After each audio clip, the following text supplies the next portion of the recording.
The protagonist is a spinster in the Mississippi in the 1940s who lives at the post office because she's a postmistress.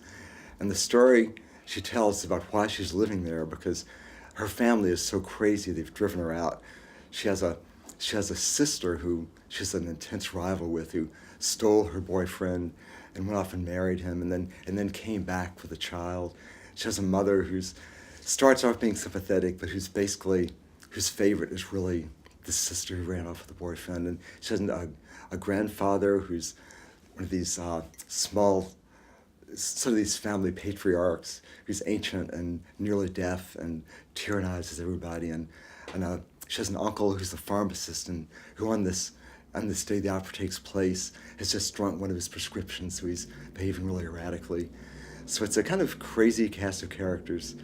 And it, like the story, I mean, the title says everything. Why I Live at the PO. It's about why this woman can't stand her family anymore and had to move into the post office where it's her job. And she's living there very happily, she tells us.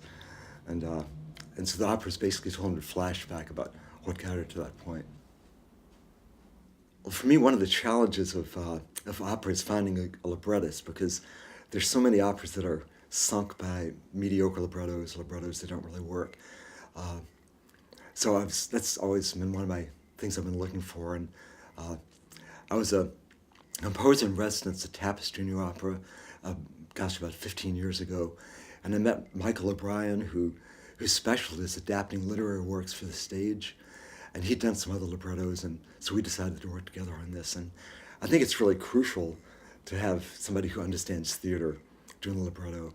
And it's kind of amazing because people who read the story and then see the opera say, you just did Eudora Welty exactly as written. But it really isn't. I mean, he really adapted a lot, but he makes it sound like the Eudora Welty voice if it were being spoken instead of written.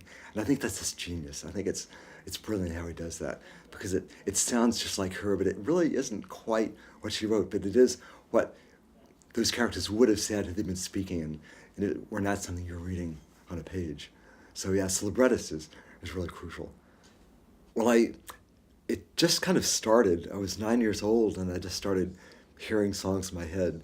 And so I would go in and sing them to my parents and then they took me to my choir director at church and had me sing them for her. And so she'd write them down and the choir would sing them.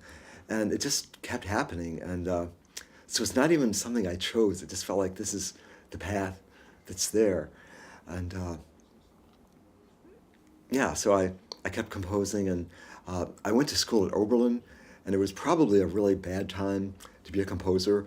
It was the early 70s where the choices were either serialism or pretty much chance. So you could either be an advocate of Schoenberg or Cage, but there's really nothing else. And I really wasn't either. And so I had a kind of bad experience there. And a teacher told me I had no talent. He threw me out of the department. So that was a kind of a major wall right there. And so for years I just didn't do anything with music. And I had a kind of miraculous experience. I feel really lucky, like it was a second chance. But I went to see a performance of The Consul, which is an opera I really loved. And as soon as I sat down, and as soon as the music started, I just started weeping. And it wasn't because of the story, it was just because I had this awareness, just instantaneous, that like, this is what I'm supposed to do. I'm supposed to be writing opera. And after probably 15 years of not having written anything, it was just a really powerful experience that, this just changed my life completely. It got me back on that path.